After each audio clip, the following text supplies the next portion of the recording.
Ka-Express, kumpirmado na si Alex Ayala ay nakasama sa official na player list ng Kinoshita Group Japan Open sa Osaka, isang WTA 250 tournament na gaganapin ngayong mid-October.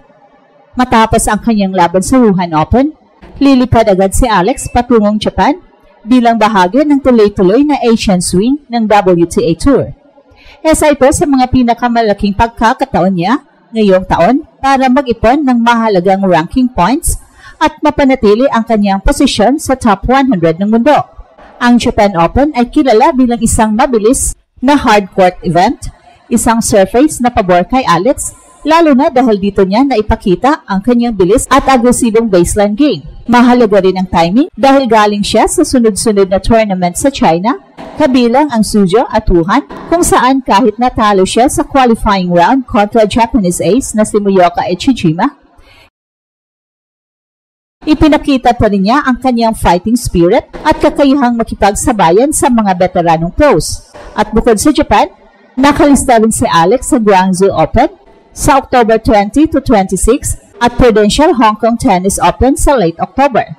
Ang tatlong sunod-sunod na stops na ito ay malinaw na bahagi ng kanyang strategic Asian swing run kung saan plano ng kanyang team na samantalahin ang mga hardcore tournaments para makaipon ng WTA points bago matapos ang 2025 season. At ayon sa mga insiders sa tennis community, ang focus ni Alex ngayon ay consistency, hindi lang panalo kada laro, kundi long-term development para mas tumibay ang kanyang stamina at shot selection sa mas mahabang rallies. Pagkatapos ng ilang linggong matinding laban, magfo-focus muna siya sa recovery, light training at quick transition papuntang Japan para ma-acclimatize bago magsimula ang mga quarterfinals at main draw matches. Ito rin ang panahon para ma-reset ang kanyang confidence at physical form, lalo na't magkasunod na high-level tournaments ang sasalihan niya.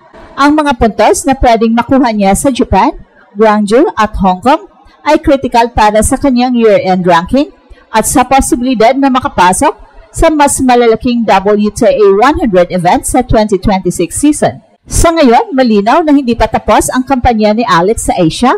Sa halip na magpahinga, pinili niyang ipagpatuloy ang laban, isang senyales ng tunay na dedikasyon at disiplina. Lilipad siya sa Japan, babalik sa China, at tutuloy sa Hong Kong.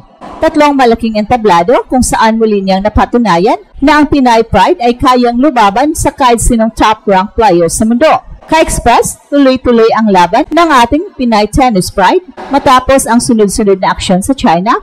Kumpirmado na ang susunod na destinasyon ni Alex ay ang Kinoshita Group sa Japan Open sa Osaka, isang WTA 250 tournament na gaganapin ngayong October 13 to 19. Ayon sa official na player entry list, bahagi si Alex sa main draw lineup, isang malinaw na indikasyon na hindi siya magpapahinga at determinado pa ring mag-ipon ng WTA ranking points bago matapos ang taon. Ito ang unang pagkakataon na lalaban si Alex sa Osaka at malaking bagay ito para sa kanyang momentum. Galing siya sa ilang linggong intense na laban sa China, sa Suzhou Open at Wuhan Open, at ilang WTA 125 tournaments kung saan ipinakita niya ang kanyang tapang at composure laban sa mga mas matatandang kalaban. Sa Wuhan, natalo siya kay Moyoka Echijima, isang Japanese home favorite at dating top 100 player, sa isang tatlong set na bakbakan.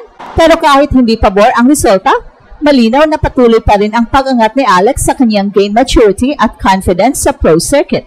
Ang Osaka Japan Open ay isang WTA 250 level event.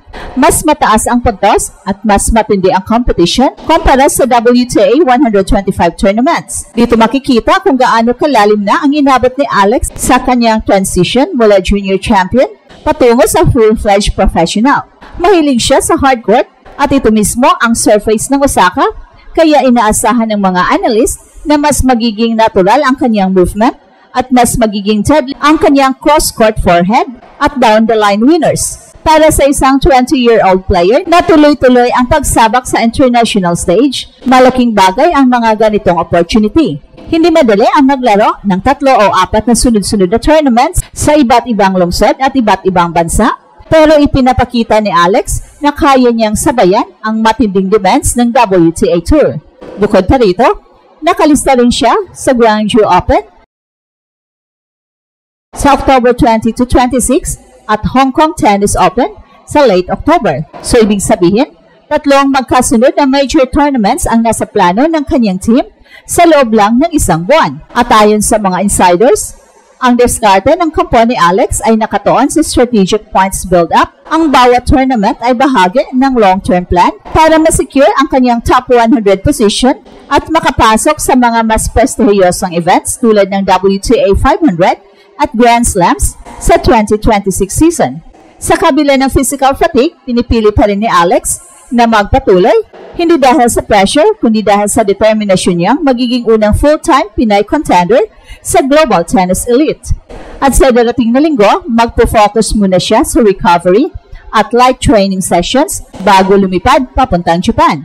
Muling tutukan ng mga fans sa buong Asia ang kanyang pagbabalik sa court dahil sa bawat hakbang, bawat swing ng raketa, dala ni Alex ang bandera ng Pilipinas sa harap ng mga higante sa mundo. Sa pagpasok ni Alex sa Osaka Japan Open, marami ang nag-aabang kung paano niya haharapin ang bagong hamon matapos ang grueling China campaign. Ang Japan Open ay isa sa pinakamatandang WTA event sa Asia at kilala sa paglalabas ng mga bagong rising stars at mukhang handa si Alex na gamitin ito bilang stepping stone para muling makakuha ng malaking puntos sa WTA rankings. Sa kasalukuyan, nananatili siyang nasa top 130 bracket ng world rankings at bawat panalo sa Osaka ay pwedeng maglapit sa kanya sa magic number na top 100 na target ng kanyang team bago matapos ang taon. Bukod sa laban, inaabangan din ng mga tennis fans kung paano ibabalanse ni Alex ang kanyang energy management sa susunod na mga tournaments. Matapos ang 3 linggong bakbakan sa China, maraming analyst ang nagsabing kailangan niyang mag-ingat sa over-fatigue. Pero kung may isang bagay na napatunayan na ni Alex, ito ay ang kanyang mental resilience. Sa edad na 20 years old, sanay na siya sa long travel, back-to-back matches at high-pressure environments. Mula junior slam dunk champion hanggang WTA finalist, pinatunayan ni Alex na kaya niyang makipagsabayan sa mga veterana. At sa Osaka, posible niyang makaharap ang ilan sa mga kilalang pangalan sa Asia, gaya ni Nao Hibino, Wang Zhenyu, at Jiang Shuwa, mga player na may malalim na karanasan sa hard courts. Pero kung babalikan natin ang history ni Alex, ilang beses na niyang kinulat ang mundo sa mga ganitong klaseng laban. Naalala ng lahat nang talunin niya ang dating US Open champion sa Miami Open at nang umabot siya sa WTA final sa Eastbourne. At ito ang Express Info kung saan bawat kwento ginulat ang mundo. Don't forget to like and subscribe.